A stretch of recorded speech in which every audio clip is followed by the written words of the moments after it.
Barry Halperin's memorial service. I'm just going to read a quick obituary here. Barry Lawrence Halperin was born on March 18, 1945 in Chicago, Illinois. He was a middle child born to Kiva Halperin and Ruth Halperin. Barry graduated from Von Steuben High School in 1963, where he played baseball, and he also had voice lessons. His mother arranged voice lessons from a well-known voice coach. Victor Moan. I didn't know that. Oh, Victor Moan, I've heard of him. For sure. Yeah. Let's see. That's pretty And cool. so, as you know, Barry sang and played bass guitar. Tracy noted for the Vince Garrett Review on her Facebook page in the middle 1960s, and he performed for this group, and they took him to Huron for a performance where he made an extremely important acquaintance in his life. The daughters will have more about that later. Barry worked for his uncle Irving's auto glass business. It was in Skokie, wasn't it? No, in Chicago. It was in Chicago. And subsequent to that, he wanted to stop working for his uncle Irving, and so Alan invited him to come down to Texas and work for auto glass places down there, and he got more experience. And I think Tracy, I guess Tracy. Right here. That you invited him back to. I didn't invite him, his team. Oh, you did. to Huron and open his business there. So anyway, Barry married Sandra Buckwalter in June of 1999 in Huron, South Dakota, where he was an owner and operator of Better Glass Incorporated. And subsequently, Barry and Sandra were moved to Mesa, Arizona, where Barry worked at Talking Stick Resort in Scottsdale, Arizona as security until his retirement. And during that period then, in 2010, Barry and Maureen established a relationship. They'll hear more about that later. Everybody knows Barry was a sports enthusiast. Actually, Alan mentioned that Barry pitched a no-hitter in high school. My mother told me that. I didn't see it in person, but in Chicago, he pitched a no-hitter. For his high school, for Von Steuben. That's Yeah. amazing. Oh, man. So, Yeah, that's cool. so he's a sports enthusiast, and he played softball, bowled, and he was an avid Chicago Bears fan, and of course a Chicago Cubs fan. We're the World Series champions in 2016. He was smart-witted and loved to make people laugh, singing karaoke and having coffee with the guys. After a couple months this last year in medical care, Barry passed away peacefully at Lund Home Hospice of the Valley in Gilbert, Arizona on January 19th, 2024 at 78 years of age. He is survived by his wife Sandra, daughters Kelly, Tracy, and Maureen, stepdaughter Angela, grandchildren Ryan, Sydney, well I should say last names, I'm sorry, Ryan Halperin, Sydney Winter, Cullen Winter, Cole and Christian Kins, Tori and Raina Van Buckle, great-grandchildren Axton and Skylar Halperin, and his brother Alan, of course, his former wife Penny, and many nieces and nephews and other relatives and friends. Barry was preceded in death by his parents Kiva and Ruth Halperin and his sister Marla Sen. So the following I'm going to read is a toast to Barry and Sandy that was given at their wedding by Sandy's sister Kay, and is read here as a commemoration to Barry and Sandy's life and years together. A toast to you, Sandy and Barry, and to us all. Let us open ourselves to receiving love and become aware of the love of family that has been there all along. Let us celebrate a love that heals the heart, meets our needs, and makes our spirits sing. Let us take each other seriously, have a good chuckle together, trust each other, Find gratitude for simple pleasures. And in closing, a quote from Thomas Parnell. Let those love now who have never loved before. Let those who have always loved now love the more. Now the next thing I've got is something that Barry wrote, and I'm wondering if he wrote it with this memorial event in mind. I mean, how long ago did you write this, Sandy? You know? I think it was probably, I think it was after he had his heart attack. Okay. In 2020. Okay. He titled it simply "About Me," with a subline to the title, "Certainly not high tech," which kept me back from a lot. So, about me. That's why I'm drinking wine when I had to help him. You helped him write this? No, I'm just saying like technical anything. Oh, Yeah. yeah. Thank goodness. Throughout my whole life, when I came in contact with other people, I usually made them smile and made them laugh and smile. I always thought that if someone wasn't smiling, I would like to give them one of mine. Sometimes people would laugh with me, and sometimes they would laugh at me. No matter, because just for a brief moment, they were happy. So, at this point, having heard from Barry, I would like to open it up for any of you to relate remembrances, or perhaps a warm memory of Barry that made you laugh or smile, or, you know, for a brief moment feel happy. So, do you want to start, Alan?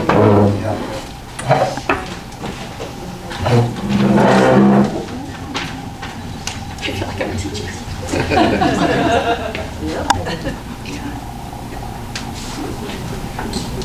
How many of you are familiar with Chicago? That's part of it. How many of you are familiar with Vienna beef hot dogs? Okay, and you know you can't use ketchup, right? Right, yeah.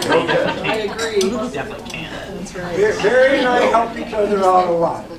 I helped him to get his first job in Texas, and I helped him to start his own business in Texas, and then Barry helped me to start my business in Texas. We ate a lot together at Chinese restaurants, all-you-can-eat restaurants, and he could eat me anytime. He could eat so much it was unbelievable. We bought homes by the same builder in adjacent towns to Plano, Texas, is Allen, Texas. Named after me. Barry and I shared a small bedroom. My parents couldn't even afford to put a closet in our bedroom, but in the hallway there was a half a closet, and all the clothes we both owned together didn't even fill up that closet. And in our bedroom, we had a dog. The dog slept with me because he didn't want to sleep with Barry. And we used to listen to music until early in the morning. We used to listen to Motown music, all kinds of music in the morning until 2, 3 o'clock in the morning, and then we get up. We hardly could get up in the morning to go to school. When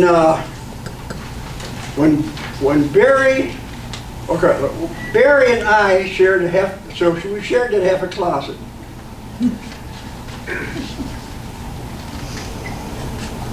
When I forget where I was. Tell them what Marlo. Oh yeah, the hot dogs. So one of the places we didn't have, one of the things we didn't have Vienna hot dogs. Vienna hot dogs was really here in Chicago. 16-inch softball was only really here in Chicago. And so one day, a couple of people from Chicago moved down. They had regular jobs. And they opened up a Vienna hot dog stand, and they brought hot dogs down, and they made everybody who came in the store, like me and Barry, who bought hot dogs, they made us write our names on the wall in red, and if you're a woman, you'd put your maiden name up there.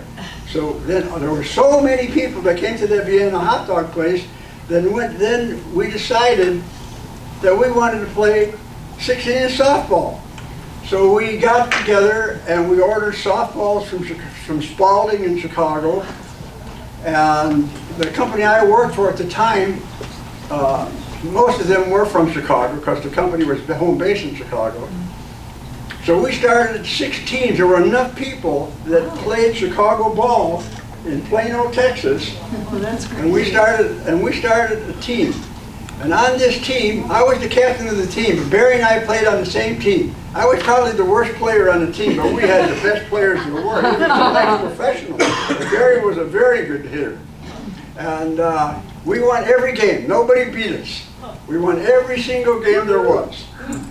And then we go out and then we drink. I didn't drink, but I know Barry was drinking. He said he wasn't.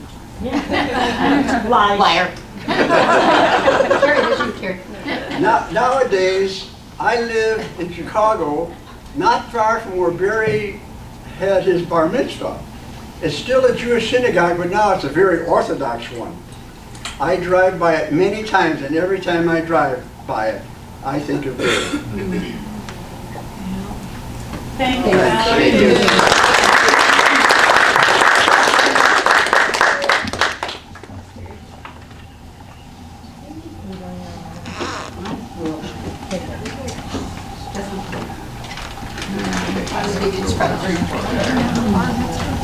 Well, I'm Tracy. You guys don't know who I am.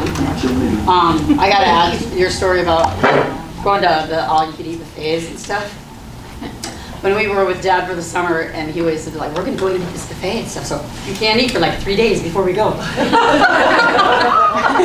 And like, we're kids, we gotta eat something. We'd go to eat. What are you doing? No, don't eat. We're going to eat at the buffet. So we'd be starving to death, you know. We'd go there, and he'd make Kelly or I go up to this like thing and get the big. He'd start with like a big bowl of black olives.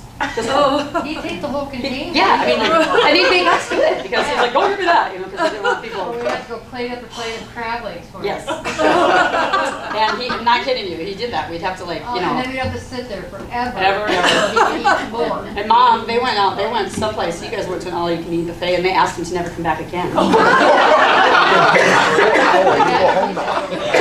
And they used to, in here at the Chinese place, they had all-you-can-eat crab legs, and there was the little people that worked in the background, they'd see him coming in, they'd be like, that guy, and I mean, I think they would purposely either, like, give him the smallest one so he would come back again, or like, when they had those steak and buffet places, I remember we'd go, like, after if the band played somewhere, then the next day we'd go there and stuff, and he would skip right past the salad bar and go right to the steaks. And you go, well, that's what I'm paying for, you know, and he'd be like, just keep them coming with the crab legs, too. Keep them coming. You know, most people get like one bucket. Nope, keep them coming, you know. Then he'd be miserable for the rest of the day, you know. I'm never gonna eat again. Never gonna eat again. That's how I feel like my daughter. That's what she does like that. Thanksgiving, I had Thanksgiving at my house one year. Very first time. Yeah. Very first time I've ever had it. It took, you know, a lot of people to clean the house and stuff, and we were up and never slept, and we're going, and made all this food. How many pounds of potatoes did we make? I think 20? 20. 20. Yeah, 20 pounds. We had no food. 20 pounds of potatoes. Kelly and I, like, Oh my our God. fingers came off, you know, from cutting them off and stuff. It's crazy. We had, like, Poultry yeah. cutting them. We had all kinds of people cutting them because we thought that's what our aunt usually always had it, so we thought that that's what she normally made. You know, we had enough potatoes to feed the whole house. And it took us a long time, yeah, to do that. So we made it and had this big appetizer thing, you know, all this kind of stuff. And my mom's dad at the time, he was sick, wasn't it, Grandpa? Yeah, he was sick. So they didn't get to come, so Sandy and Dad were the only ones there, and he tried to eat everything we had. I felt bad. I mean, he felt bad because we made all this food and cleaned my house, you know, that was a thing right there. So he came in and go, wow, I can see your floor and stuff, so that was like a big thing. And he ate so much that he pooped his pants on the house. That's what they told us, well, I pooped my pants. My daughter gets after him too. And then he's miserable, and you know, he's like, oh, I'm miserable. That's just what he did. Dad was, yeah. He was, I know people, my dad was, when people found, when he moved back to here, and I know people would find out if they knew he was my dad, they'd be like, that's your dad? He's kind of an asshole, isn't he? Sometimes. I said, you know, you either loved him or there was people really, really liked him, or they really, really didn't. So, How many years did you guys play in a band together? you know, he came back in 1990. because I had my tonsils out, I remember. He came back. Remember he lived in that house, the kitchen was in the basement? Yep. That was so weird. He came back, and I was in a band at that time. And they came and they watched me. And I said, what'd you think? And he's like, you're too loud. And I can't understand anything you're saying. You know? So, I don't know, I was in a band, but then that band broke up. And I'm like, we should do band. You should join the band. He said, oh, I can't do that. Yeah, you can. No, I'm too old. Well, I convinced him to do it. Oh, good. Anyway, and then he was like a star, so then it was okay. Because he did that, and then he did karaoke contests. Sandy, you guys he did quite a few karaoke contests, I think, too. Yeah. So he did that. There was one place that we went. You remember when we went to that place in Miller and that girl stabbed that guy in the eye? Oh, yeah. So we're there to do karaoke, and Dad, of course, Dad, he liked to sing, and he had his art, and he's all dramatic and stuff. And he's up there singing something, and meanwhile, there was this girl that was apparently had some drugs in her system, and she was psychoed out, and she was like, had her fingers, and she was clawing this other girl's eyes out, and blood was coming out. And Dad's still up there going, Amarillo by morning. Meanwhile, it took like 5 guys to get this girl off. Yeah, it was terrible. I'm like, Dad, you probably got it. Show must go on. Oh my God! It's like she literally did. She was pulling the one girl's eyeballs out. Show must go on. Yeah, it was crazy. It was this Western Springs or something.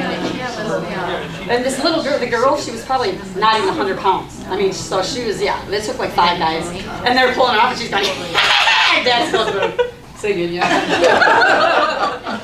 Everybody sit down. So yeah, anyways, Dad, I don't know. He was, everybody relates him. A lot of people say he's like Chevy Chase on vacation.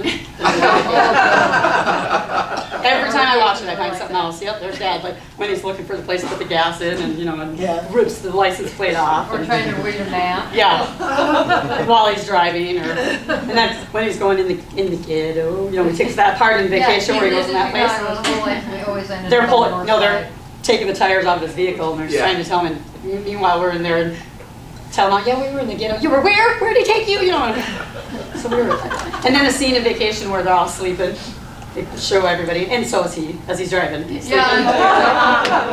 fell asleep all the time when he was driving. That's because I think I might need to start flying you guys rather than driving, because he'd do that. He'd fall asleep, and so we're lucky that we're alive. And then I remember he faked you being sick one time to get out of a speeding ticket.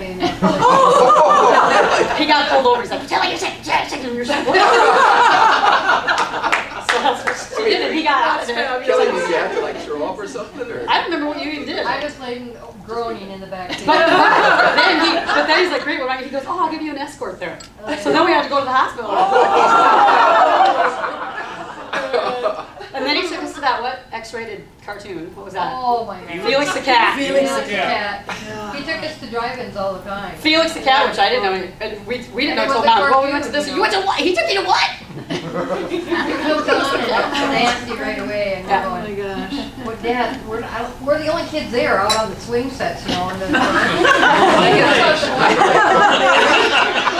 not where I learned that song.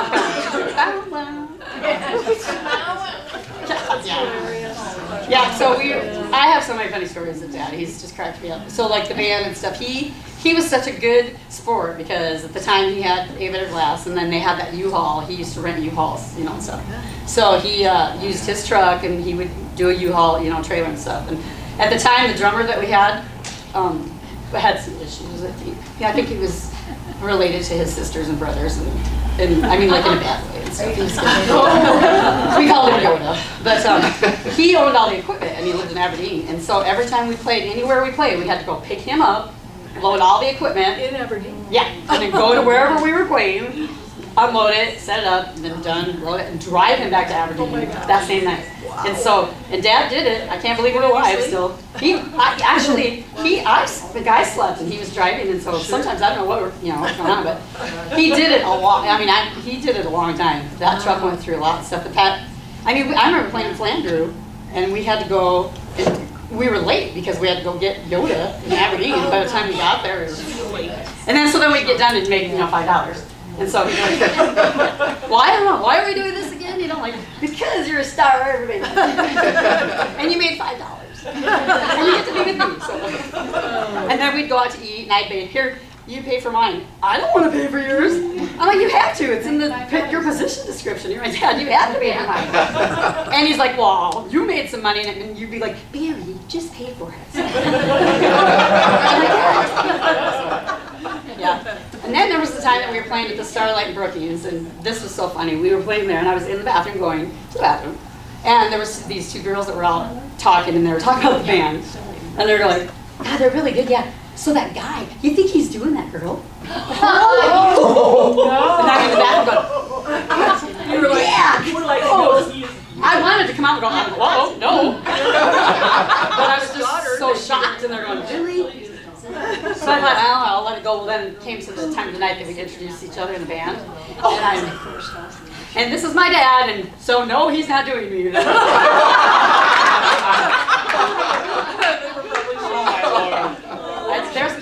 That's only happened a few times where I've heard him talking about the band, and luckily nothing's been bad, because then I probably would have come on and go, what did you say? But yeah, anyway, that was really funny. I'm like, no, he's not doing me. He's like, doing you, never mind. Oh, gosh. I was like confused by that. Yeah. He was, and I remember Kelly when he got the pool. He had, and this is when he lived in Texas, and the house was nice. Kelly. It was nice. It was like just an above ground pool, and so we were all excited. Well, then, like that next year that we went, it kind of looked like the pool on vacation again. You know, it was like there was ducks and stuff in it, and dirt and poop and whatever else, and he just let it all go. So we didn't swim in that pool. And part of the side was, falling down and stuff. So.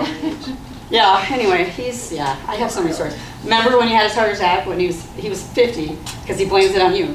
Well, so my mom had a German Shepherd dog that weighed like 150 pounds. And so they had to put him to sleep and stuff, and so she wanted to bury it out to my aunt's place and stuff. So he had to he buried him.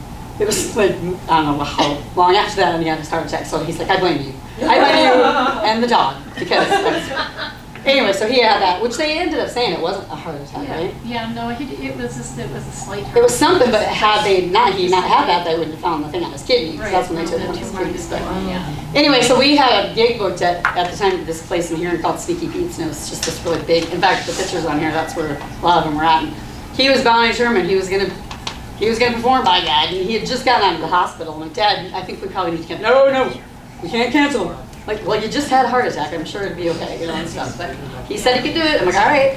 So we started, and it was like, he didn't even get through the first song, and he's going, I can't. Backing up, going, I can't do it. And I'm like, what do you mean you can't do it? He's like, I can't do it. I gotta go. And I'm like, oh my God. And I'm like, what am I gonna do? You're gonna have to do the whole night. And you were there, I remember. I don't know if Kelly was there, but I'm like, all right, I need some coffee. I need some alcohol. All right, whatever. So I can do this whole night by myself. So we did it, but it was. I know he was scared because he was singing, and I don't know, it just scared him. So he backed away. That was crazy. And then Alan, so like the whole Jewish thing, there'd be things come up that I'd see and go, I wonder why that is with like Judaism. So I'd ask him, Dad, how come blah blah blah? He's like, how the hell should I know? I mean, well, you're Jewish, you're supposed to know. And he didn't know anything, but she did. I'd call my mom and ask Mom.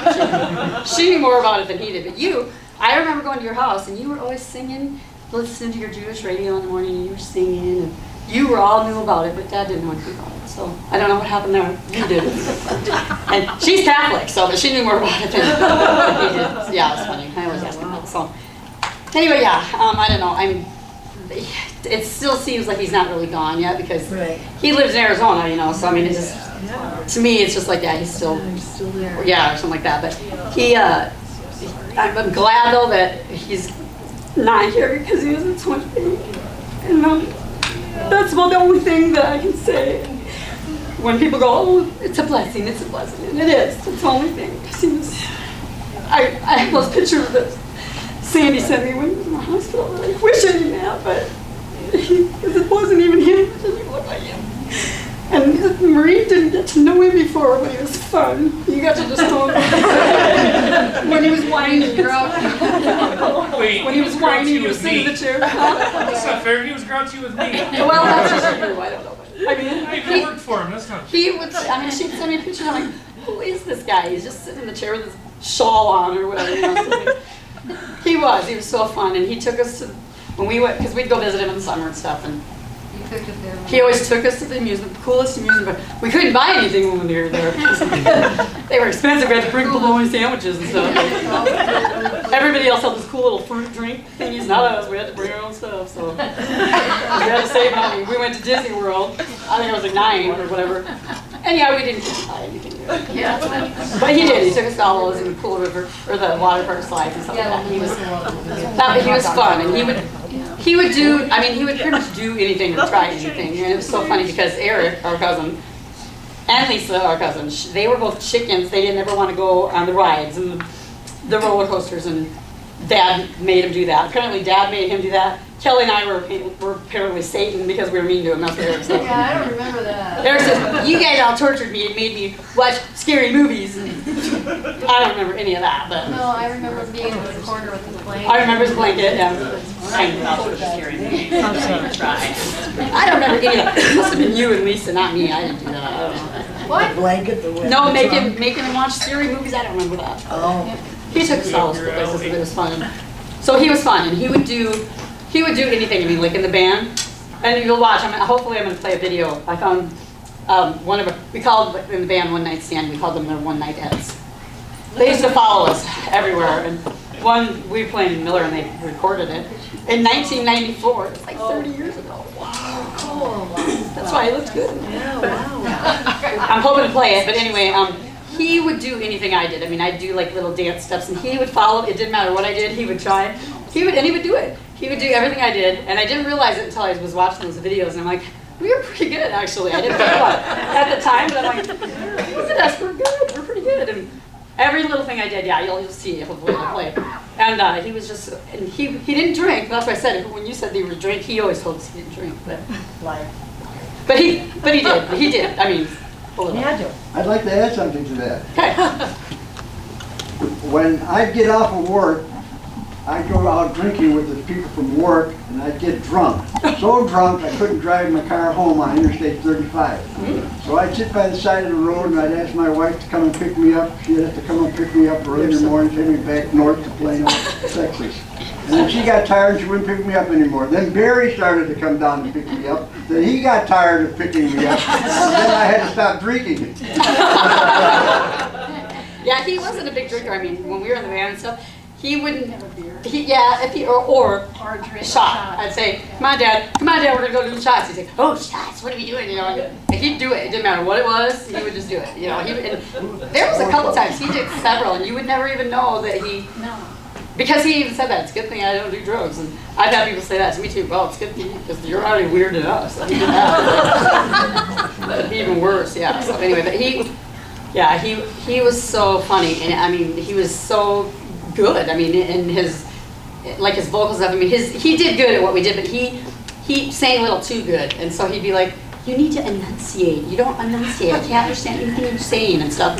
Well, yeah, if I'm singing in that certain kind of music, yeah, but when we're doing Footloose and stuff like that, he had to sing it, and he was singing it all, like, everybody cut loose or something like that, you know, and I'm like, no, you gotta, like, not enunciate your whatever. It took me a long time to show him how to do that, because he didn't get that of it. So he would, and he never remembered his words, so I had to remember mine and his.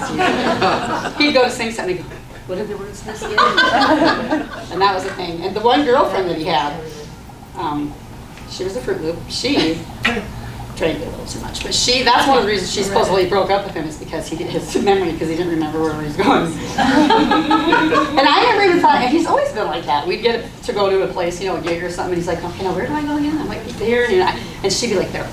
That's not right. You don't know. Or, you know, and she was all like, it's a problem. And there's something wrong that you don't remember where we're going. And like, no, that's just the way it is. That's the way Dad was. So anyway, yeah, I don't know. And I don't remember. I mean, he met you when we played in Flanders. We played there all the time. I don't remember. Yeah. He had his little entourage. Yeah. Oh yeah. I used to call him hose bags. Yeah. I mean, he did. He always had. He had people. How come you have people all after you? I have picky fat girls like me usually. It's scary, but anyway, yeah, I don't know. It was funny, and I mean, we played together for quite a while. It was like from 1990 to, let's see, out of 94, probably 90. Well, it was after 94. Yeah, like 90. I don't know when it was, 'cause 94. That's when this video is.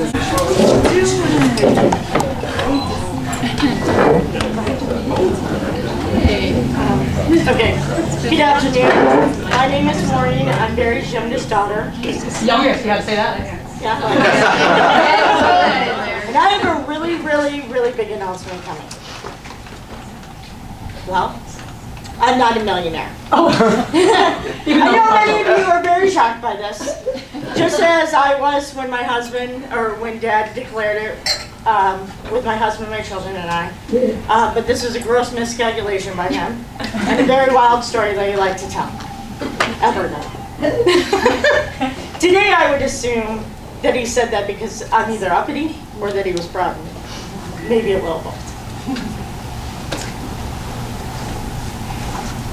As many of you know, I didn't have as much time with Dad as most of you have. Sorry. But I choose to believe that that's God's plan for me. Even though there was not a lifetime of memories, and I felt like we fit a lot of time into the time that we had. My first visit with Dad was in February or March of 2010. That could have been the last time we met. I meant I was a grown adult and he had an established life, but I believe what we did made both our lives better. The lesson one, sometimes holding on or making decisions from your past can make you lose out on the future. Lesson two, everything happens for a reason when it's supposed to. I'm so sorry. As I reflect on our time together, I thought of our conversations and some of the things that we shared. We did share and have some good things in common, like our favorite baseball team, the Chicago Cubs. I do know that as part of his daily routine to look up the sports news from the night before, right? So today I did just that. The Cubs are 12-7, and they won their last game against the Miami Marlins. Thank you. Dad and I went to the Kentucky Derby in 2015. Boy, that was an adventure before it was an adventure. You see, there's a dress code when you're sitting in certain seating in the Kentucky Derby, and I told Dad that. As you can imagine, this started a long debate of lectures on why you had to wear a suit, fashion, and style. And be comfortable. Probably my fault. You see, I had seen a picture of him back in the 70s, where he had that silly 70s haircut and a tan turtleneck and a green sports jacket.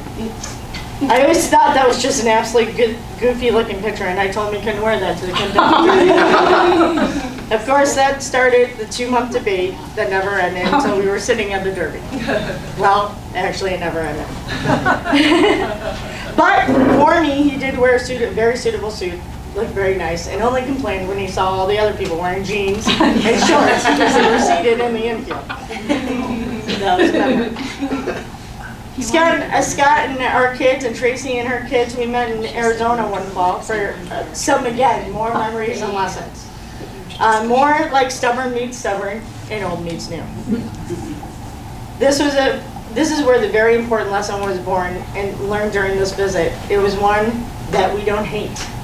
We don't hate anything. Nope. Dad happened to say he hated something and someone, and I said, "Excuse me? We don't hate anything." He said, "Yes, I do." And I said, "No, you don't. Not while your young grandchildren are present." He stopped and he glared at me like he always did, and probably saying in his head, "Oh, come on." But he didn't. After he paused, he looked at me and said, "Can I intensely dislike?" And I said, "Yes, that'd be okay." So he repeated the sentence, "I intensely dislike, blah, blah, blah." Stubborn meets stubborn. Graciously, he let me win. Lesson learned. He didn't even realize he taught. And such a valuable lesson that we pass on today. We took our kids to Tucson. We went to the Halloween Fest. We got to see some John Wayne memorabilia that he absolutely loved. We went to the Arizona State Fair. A couple of games of Wii bowling was had that same fall. And he learned again that young children like to talk. colorless cards for life. Wow. And he's like, why is he so loud? Do you ever show up? Yeah, and Margaret's like, he's a kid. So? He loved technology. Oh wait, I got that backwards. He intensely disliked technology. He loved to entertain and be the center of attention. He told me once that his goal was to make people smile, and I think he did just that. I mean, let's not kid ourselves. He could be polar opposite, and I could want to strangle him. He loved having coffee with the guys. He used to call me and say, well, I had coffee with the guys. We shared so many conversations that I will remember the rest of my life. And I learned so much about him. And there are memories, damn it, from a man from a younger year that I don't know. Well, you can watch his tape anytime. And when I see him again, I'll have that opportunity. But today, what is important today is the first visit. And I think it's so important that I share that visit with you all today. During my first visit was in 2010. We attended a funeral for a coworker of Dad's. This is a very small funeral. I think maybe 6. And Dad and Sandra and I were 3 of the 6. Throughout the service, Dad was visibly upset and sad. He told me through tears that this was not right. He wanted me to meet my sisters. He wanted the family together, and he continued to cry. He was not only sad because he had lost a friend, but because his gentleman did not have many people there to remember him. It should give us pause, just like it did Dad. How do we want to be remembered, and by whom? Well, his wishes happened. But thankfully and gracefully, everyone accepted me. So sorry.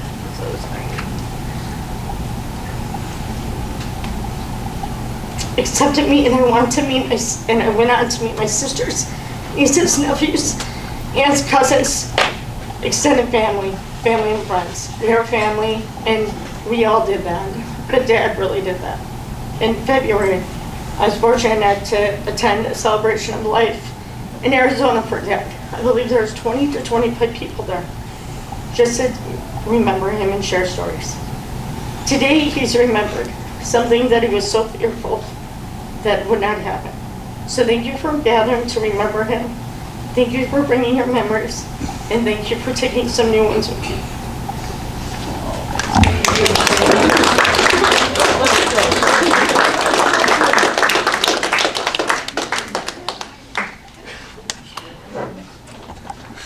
Is there anybody else that would like to share a recollection? I gotta say one more thing.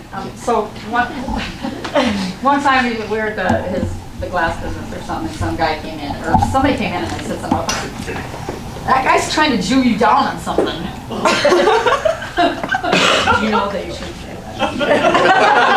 Oh, he goes, what did you just say? I go, yeah. He wanted to see if he could Jew you down. What did you say? I don't know, what did I say? No, I honestly didn't know. I didn't know that that's what that meant. So then from that point on, like, they want to Chinese you down. But then that's not mine. Now if I hear anybody say that, I go, do you know what that means? Well, I didn't know, but yeah. Lesson learned. Yes, for That's sure. Good job. Is there anybody else that would like to share something? Or just toss it out. You don't have to come up here or anything like that. We have to mention when Barry spray painted the cactus green. Why? What's cactus He was time? trying to kill it. He was trying to kill it. Yes, we had a cactus outside our house, and he was trying to kill it, and he spray painted it green. Why? Why was he trying to kill it? Because he didn't like it. He lives in Arizona. And goes there. It was a bright green. And everything's got to be brown. Lime Have you ever heard of digging it up? lime. He didn't have tools. I showed you that. Hold on, Grandma. When was the last time you'd ever think that Grandpa would dig something? Exactly. I'm not gonna do that. I mean, his No. tool set was in a plastic Tupperware container. I took a picture of it to send to Grandma. I go, hi, this is his toolkit. This is I can hear him to this day going, No, I'm not doing that. What did Brian say? He said, can you imagine him even digging that up? He wouldn't do that. No. He was like- Thank you. No, He I did, though, can't. you know what though, when he lived in Texas and his yard, his lawn, he loved to go out and take care of his lawn, Yeah, he which would- consisted he of liked to watering it. mow. His front And maybe lawn, mowing it, that was it. Yeah. the back lawn was. Yeah, well, that's where the dirt pool and was, there you go fire back ants. there. Yeah, Thank no. you.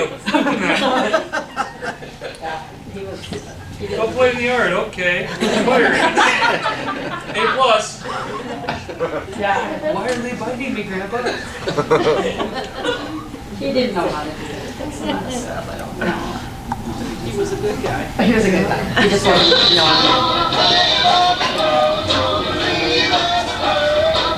Was there anybody else that would like to share something?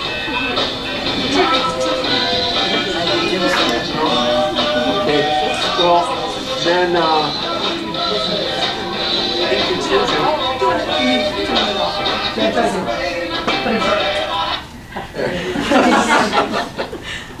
vertically challenged. In conclusion then, many years ago, Barry and I were talking about Yiddish, and he was telling me that Yiddish is basically another form of German, and we're going on a lot about that. And he said in that conversation, he also mentioned with some pride that he had made his bar mitzvah. Barry was not an observant Jew in his later years, but I think he appreciated his upbringing. Once at Angie and Brad's wedding, Barry came over to express his gratitude to Nancy for having selected and sung the Sabbath prayer song from Fiddler on the Roof. And it may have been just a bit of pop Jewish culture, but it was something that strongly appealed to him, and he was very grateful for it. And that kind of impressed me. So, in that vein, in conclusion now, and we're at the conclusion of his life, we should circle back to his beginnings and honor them with reciting of the Jewish prayer, the Kaddish, or the mourner's Kaddish. And Ellen, would you read the Kaddish?